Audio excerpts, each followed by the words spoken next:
Good morning friends, welcome to the prelims booster session. तो आज का हमारा पहला टॉपिक है ज्येष्ठ अष्टमी।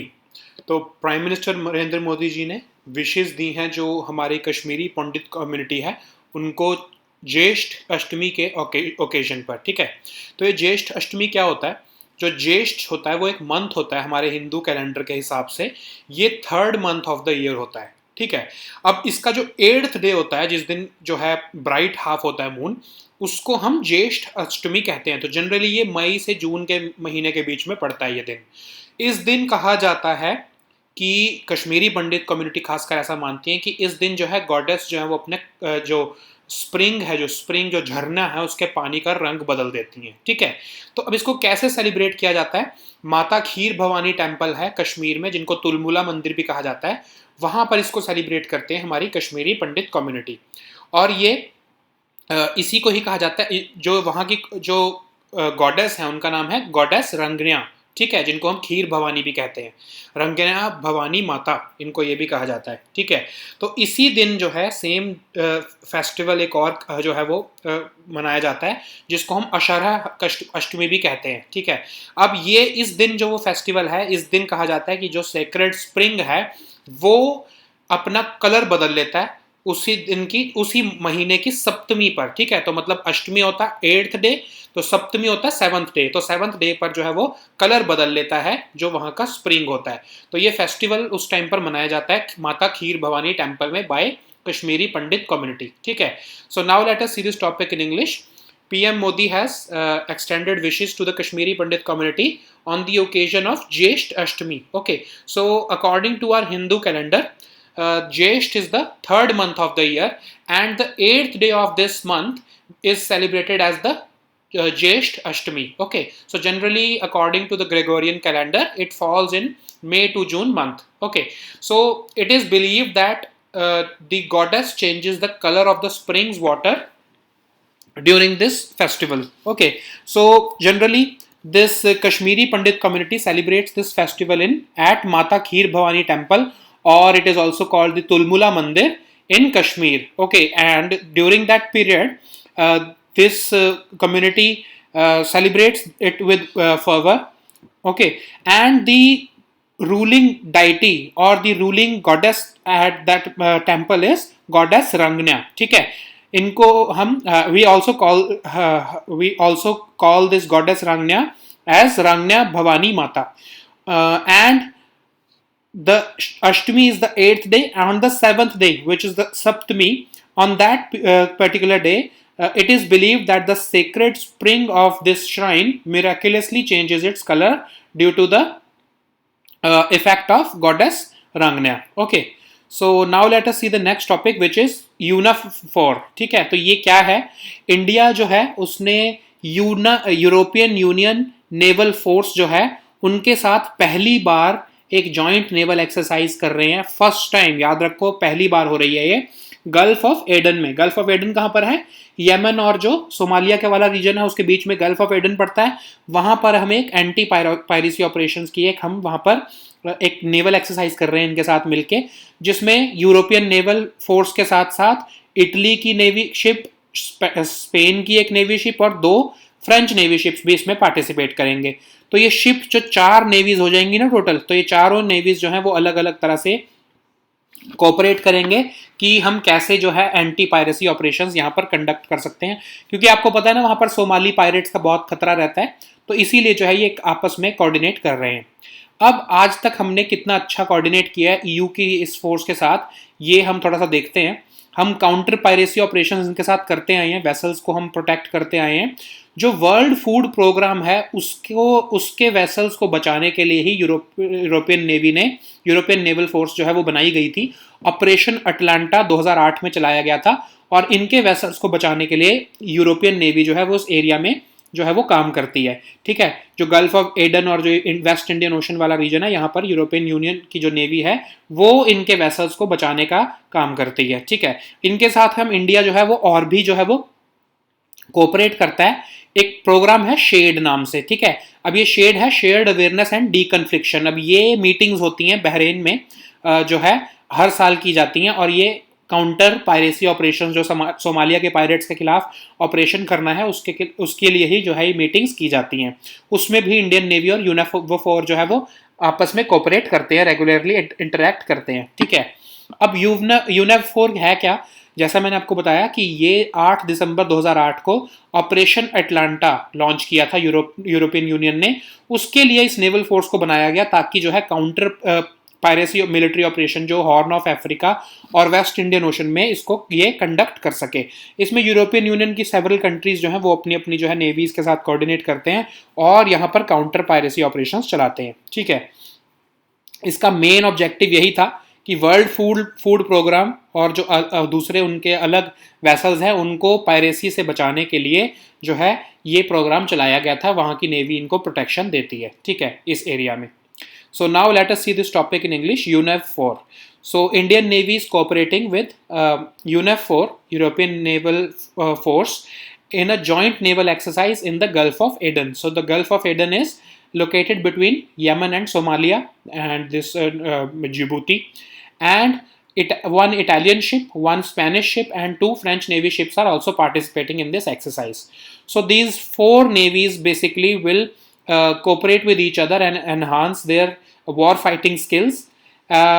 We have been cooperating with EU's naval force in counter piracy operations because the UNAV4 was formulated or it was established to conduct counter piracy operations in this Gulf of Aden or this Horn of Africa region and Western Indian Ocean region, because during that period there were threats regarding the UN's World Food Program and their vessels, and similarly other EU vessels also. So European Union decided that they will conduct anti-piracy operations or counter-piracy operations against the Somali pirates in that area.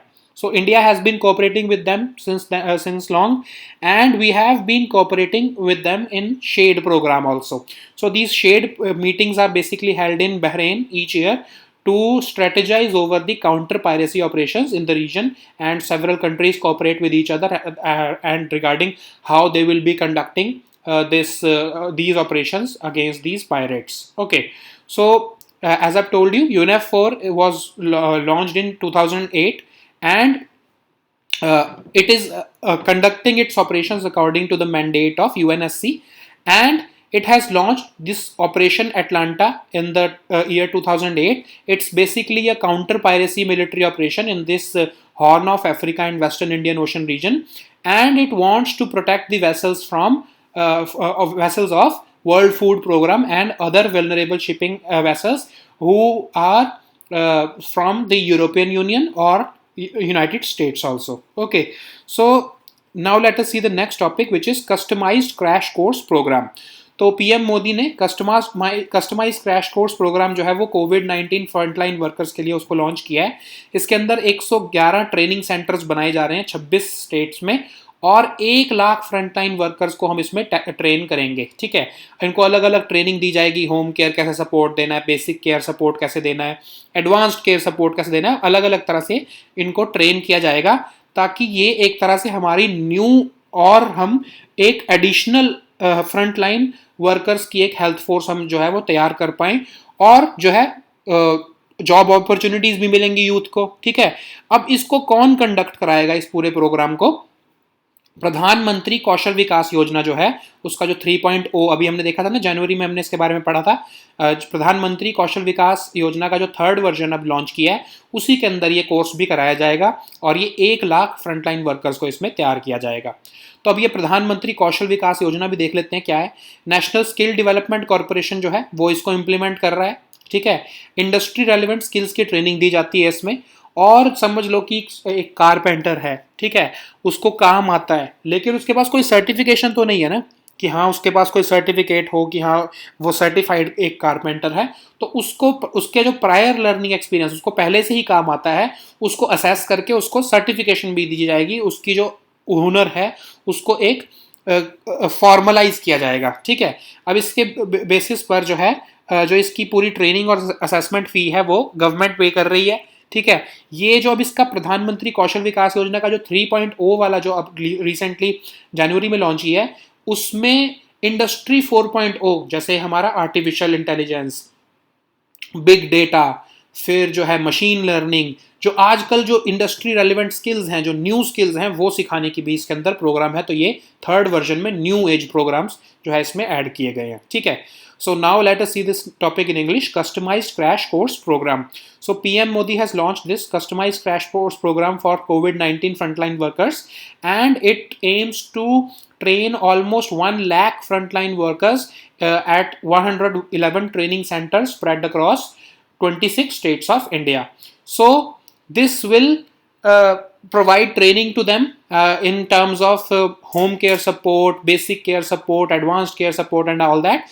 And this will help the country to create an additional workforce or the frontline workforce of 1 lakh workers, and the frontline workers who will help us to cope up with future challenges in case of a third wave of pandemic.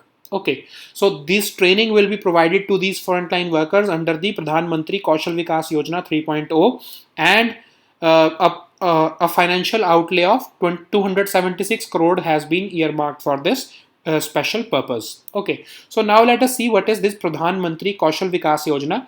It is basically a skill certification scheme which is implemented by the National Skill Development Corporation, and it wants the youth to take up industry relevant skill training so that they can secure better livelihood opportunities for themselves. Okay, and the best part about this scheme is that it wants to recognize the uh, uh, prior learning skills of our youth.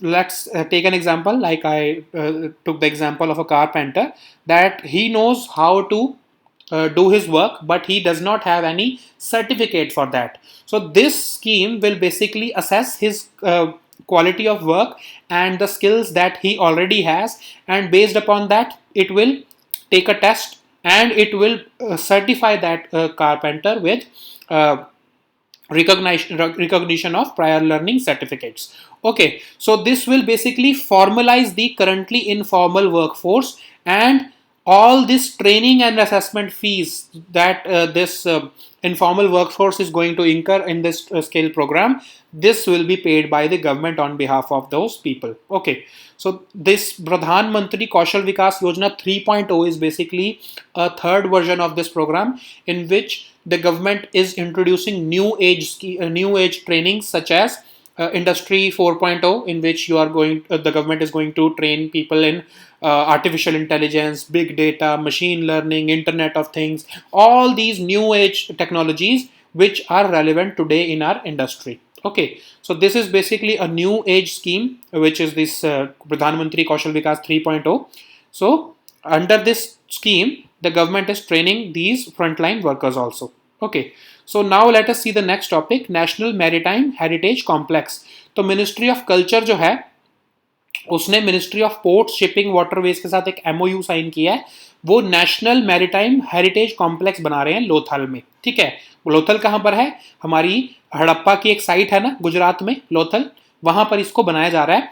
हम India की एक world class facility दिखाना चाहते हैं कि हमारे India में already maritime heritage, जो हमारा कल्चर है, वो मैरीटाइम फैसिलिटीज से ऑलरेडी ही इंट्रोड्यूस्ड था। ऐसा नहीं है कि यूरोपियंस ने आके हमारे को मैरीटाइम जो है नॉलेज दी है या कुछ है।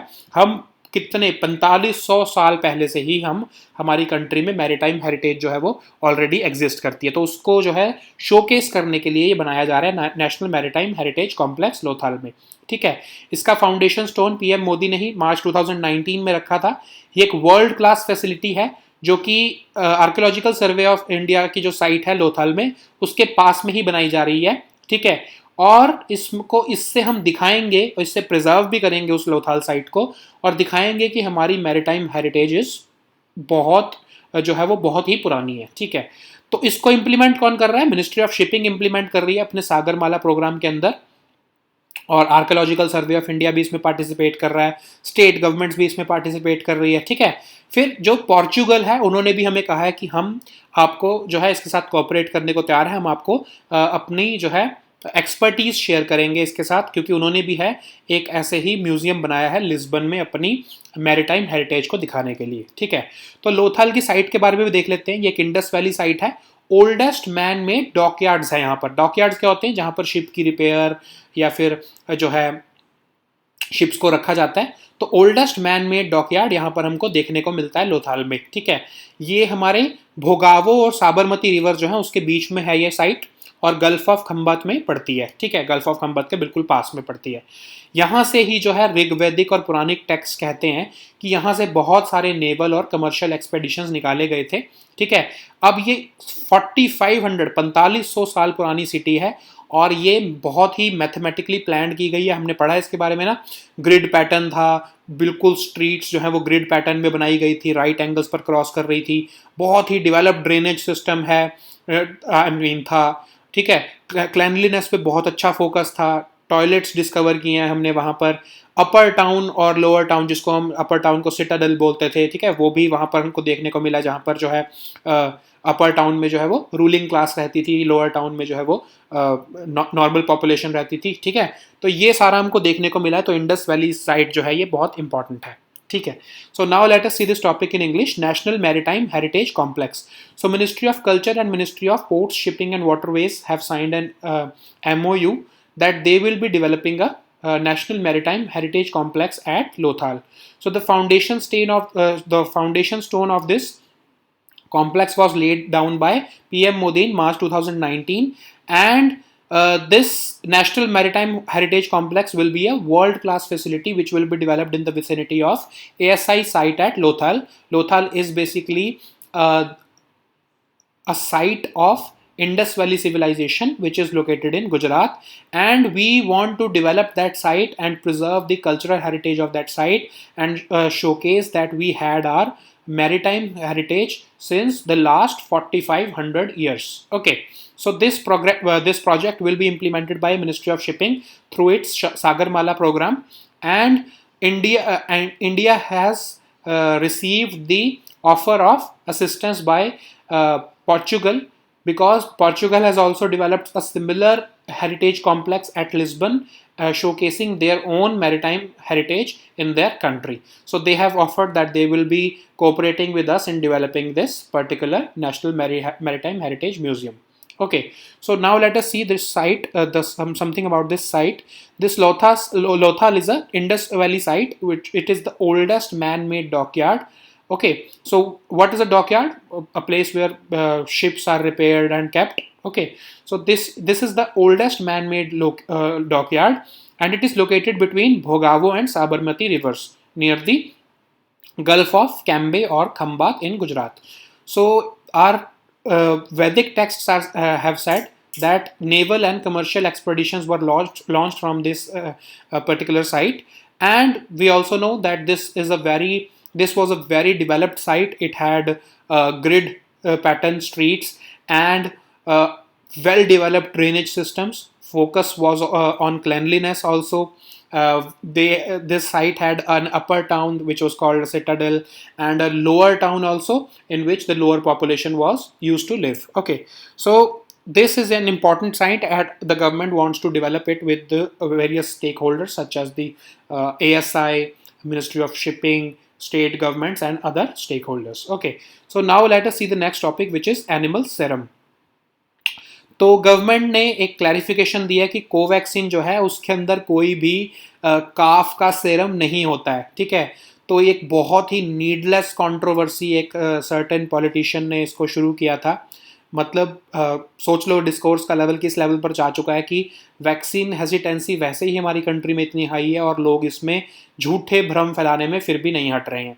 ठीक है, तो अब गवर्नमेंट ने बोला है कि जो काफ सीरम है वो सिर्फ डेवलपमेंट ऑफ वैक्सीन्स के शुरुआत में काम आता है। अब देखते हैं कि कब काम आता है वो। ठीक है, अब होता क्या है कि जैसे जो कोवैक्सीन है, वो कोवैक्सीन क्या है? हमारी डेड वायरस, जो डेड कोरोना वायरस है उसी से वो वैक्सीन बनी है। तो शुरू में हमें क्या करना पड़ता है जब वैक्सीन बनाने के लिए, कि उस वायरस को हमने लिया, एक्सट्रैक्ट किया, और उसको ऐसे टिश्यूज में रखना पड़ता है जो कि एक मतलब एक ऐसा इन्वायरमेंट उसको दें कि जैसा एक इन्फेक्टेड पर्सन की बॉडी उसको इन्वायरमेंट देती है, ठीक है। तो वो जो है उस वायरस को शुरू में रखने के लिए, कल्चर करने के लिए हम क्या करते हैं, एनिमल का सेरम निकाल लेते हैं, ठीक है। जैसे समझ लो ब्लड हो गया, या फिर हम उसके कुछ टिश्यूज निकाल लेते हैं ताकि वायरस को उसके अंदर रखा रखा जा सके, वो उसके अंदर प्रोलिफरेट होता रहे, बढ़ता रहे, उसको ऐसा लगे कि वो किसी बॉडी में ही है, ठीक है, उसी में वो बढ़ सकता है, वरना तो मर जाएगा वो।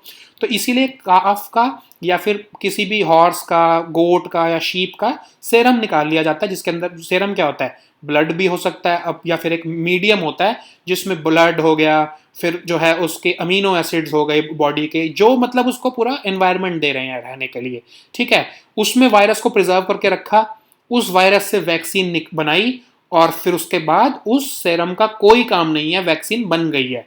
शुरू में सिर्फ वायरस वैक्सीन को स्टोर करने के लिए, कल्चर करने के लिए, उसके ऊपर रिसर्च करने के लिए जो है उस सेरम का इस्तेमाल किया जाता है। आपकी जो वैक्सीन बनी है उसके अंदर वो सीरम नहीं होता है, ठीक है। तो इतनी बड़ी बेवकूफ़ी वाली बात कोई कैसे सोच सकता है कि वैक्सीन के अंदर ही उस सेरम को डाल दिया गया है, ठीक है। तो गवर्नमेंट को ये, अब सोचो कि किस लेवल पर डिस्कोर्स जा चुका है पॉलिटिक्स का, कि गवर्नमेंट को ये भी एक तरह से क्लैरिफिकेशन देनी पड़ रही है, लोग इस लेवल की बातें करने शुरू हो गए हैं, ठीक है। अब ये काफ सेरम को ही खासकर क्यों यूज़ किया जाता है, तो यूएस की जो एफडीए है वो कहते हैं कि काओ जो है वो सबसे इजीली अवेलेबल एनिमल है, ठीक है, इसीलिए उनका सेरम यूज़ कर लिया जाता है। तो काओ का जो मिल्क है उसमें अमीनो एसिड्स होते हैं, अच्छे शुगर्स होती हैं, इसीलिए उसका वो भी एक सोर्स बन जाता है, ठीक है। तो जो सेरम है जो न्यू बॉर्न काफ का, उस वो सबसे इफेक्टिव सप्लीमेंट होता है जिसके अंदर वायरस को स्टोर करके रख सकते हैं हम, ये देखा गया है, ठीक है। जबकि अब सिंथेटिक सीरम भी आ गए हैं जो हमको बिना एनिमल के भी हम रख सकते हैं इन वायरसेस को, लेकिन कहा जाता है कि सबसे बेस्ट यही होता है कि जो न्यू बॉर्न काफ है उसका जो सेरम है उसमें सबसे अच्छा जो है वायरस की डेवलपमेंट हो पाती है, तो इसीलिए उसको जो है वायरस को उसी में शुरू में रखा जाता है, ठीक है। So now let us see this topic in English, animal serum. So the government has issued a clarification that Covaxin did not contain the serum of a newborn calf. The government had to clarify that animal serum was is basically just used to culture the virus in the initial stage of development of the vaccine. Okay, so what you do, like in the case of Covaxin, or for that matter in case of any other vaccine. So let us take this example of Covaxin also, of course. So Covaxin is basically a dead coronavirus. Before you develop the vaccine, you have to extract the virus. Okay, so you extract the virus and then you take this animal serum, which is basically uh, providing the virus an environment, a parallel environment in which it can thrive as if it is living in an infected person's body. Okay, so this animal serum is basically providing the virus same or similar tissues like that of like that of a human body, in which it feels that it is just a human body and it can thrive and proliferate. Okay, so when this virus is kept in that animal serum, the scientists culture that virus and develop a vaccine out of that virus. Okay, so it does not mean that the same animal serum is used in the vaccine also. Okay, just this animal serum is being used for the culture of virus, not in the development of vaccine. Okay, is that clear? So this false rumors regarding the use of animal serum in the virus, or I'm sorry, in the vaccine, is plain stupid, and it is deliberately done to create more vaccine hesitancy in the country. Okay, so but let us see why only calf serum is used. Of course, there are many serum from many animals. It can be used from many animals like horse, cow, goat, or sheep. But why calf serum only?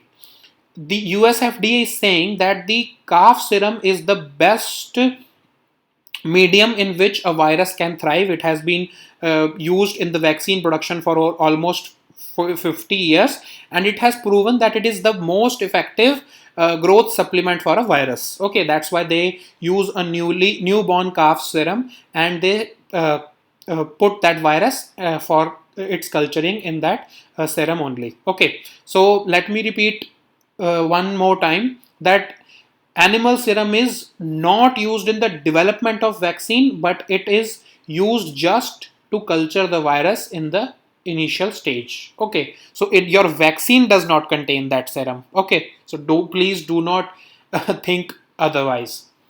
Anyways, now let us see the next topic, which is Juneteenth Day. तो US president जो Biden जो है वो कह रहे हैं कि जो जून 19 है उसको हम जूनटीन्थ जो हॉलीडे जो जूनटीन्थ डे जो हम सेलिब्रेट करते हैं यूएस में, उसको हम नेशनल हॉलीडे डिक्लेयर करने वाले हैं. ठीक है, तो अब ये जूनटीन्थ डे क्या है? जूनटीन्थ जो है वो एक तरह से पोर्टमैंट्यू है. पोर्टमैंट्यू क्या होता है? दो शब्दों को मीनिंग को जो दो शब्दों को कंबाइन कर देना.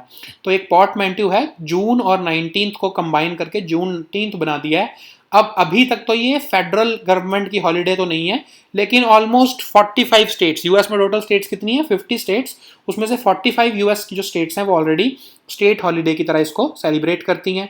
ठीक है, तो अब इसको जो है फेडरल हॉलीडे भी करने की बात की जा रही है. अब इस दिन हुआ क्या था? इस दिन जो है यूएस में स्लेवरी को एंड कर दिया गया था जून 19 को. जनवरी 1 1863 को वहाँ के प्रेसिडेंट थे जो अब्राहम लिंकन, उन्होंने इमेंसिपेशन प्रोक्लेमेशन इशू किया था और कहा था कि जो भी लोग स्लेव्स की तरह रखे हैं वो सब अब फ्री हैं.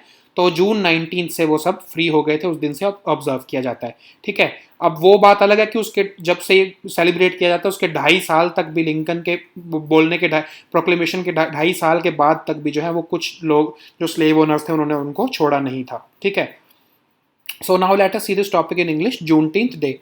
So US President Joe Biden is expected to announce that the federal government of the United States, they will be commemorating a national holiday on this Juneteenth Day, which is the 19th of June. This day basically celebrates the commemoration of ending of slavery in the US. Juneteenth, the word Juneteenth is a portmanteau of June and 19th. So what is the meaning of portmanteau? The combining of two words is called portmanteau, and this day is celebrated as the day when slavery was ended in the US. So in 1863, on 1st January, the then president Abraham Lincoln, he issued the Emancipation Proclamation. Emancipation means liberation. You are free now.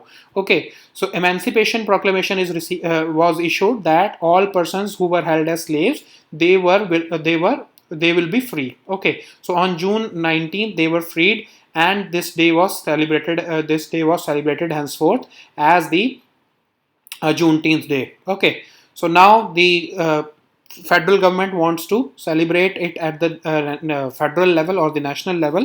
It is already a state holiday in 45 states, US states out of the total 50 states. So after this law, the federal government will also start celebrating it as the Juneteenth Day. Okay, so now let us see the next topic, which is cable network TV rules. तो information and broadcasting ministry ने cable television network rules को notify कर दिया है, जो कि एक statutory mechanism दे रहे हैं सिटीजन्स को, ताकि वो जो है जो टीवी चैनल्स हैं उनके खिलाफ जो है कंप्लेंट या फिर ग्रीवेंसेस जो है वो अपनी रिड्रेस कर सके. ठीक है, अब इसमें 3 लेवल का एक ग्रीवेंस रिड्रेसल मैकेनिज्म बनाया जा रहा है. फर्स्ट लेवल पर क्या है? Self regulation. जो पब्लिशर्स इसमें कौन है? जो टीवी चैनल्स हैं वो खुद ही पब्लिशर्स हैं, या न्यूज़ चैनल्स जो हैं वो खुद ही पब्लिशर्स हैं. ठीक है, अब जो सेल्फ रेगुलेशन कैसे होएगा? वो एक ग्रीवेंस रिड्रेसल ऑफिसर को अपॉइंट कर देंगे. आपके या मेरे जैसे जो सिटीजन्स हैं उनको हम कॉल या फिर ईमेल कर सकते हैं कि हमको ये चीज़ पसंद नहीं आई, आपने ये चीज़ गलत दिखाई है, आप इस ग्रीवेंस को रिजॉल्व करो.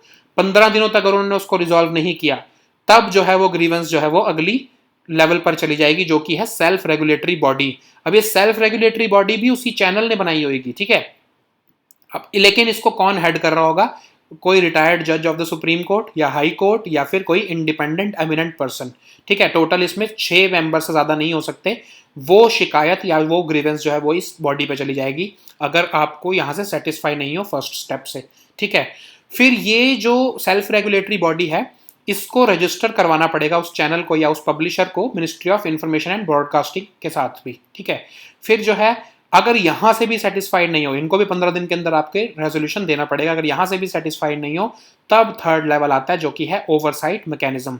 इसमें क्या होगा कि ये अब गवर्नमेंट के पास जा रही है बात. ठीक है, गवर्नमेंट जो है इसमें ministry of information and broadcasting जो है वो चार्टर इशू करेगी कि सेल्फ रेगुलेटिंग बॉडीज जो है कैसे फंक्शन करेंगी, कोड ऑफ प्रैक्टिसेस क्या होंगे, और वो एक इंटर डिपार्टमेंटल कमेटी बनाएगी। ठीक है, इंटर डिपार्टमेंटल कमेटी को कौन करेगा हेड? एडिशनल सेक्रेटरी, जो कि ministry of information and broadcasting में है।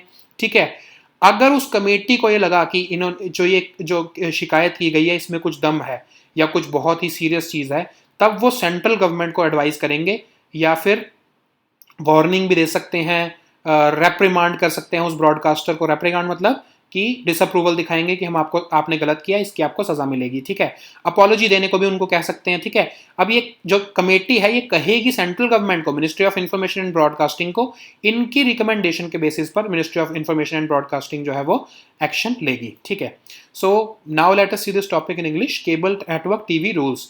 सो information and broadcasting ministry has amended this cable TV television network rules, and it has notified these rules because it is providing a statutory mechanism for complaints which are raised by the citizens against any content broadcaster. Okay, so it is a 3-level grievance redressal mechanism which provides grievance redressal mechanisms for the citizens of the country. Okay, in the first case there will be self-regulation by the broadcasters. Okay, in which case these publishers or the broadcasters, they will have to appoint a grievance redressal officer who will be based in their own company basically, and they will have to redress your grievances within the 15 days period. Okay, so in case you are not satisfied with this redressal, you can move ahead to the self-regulatory body.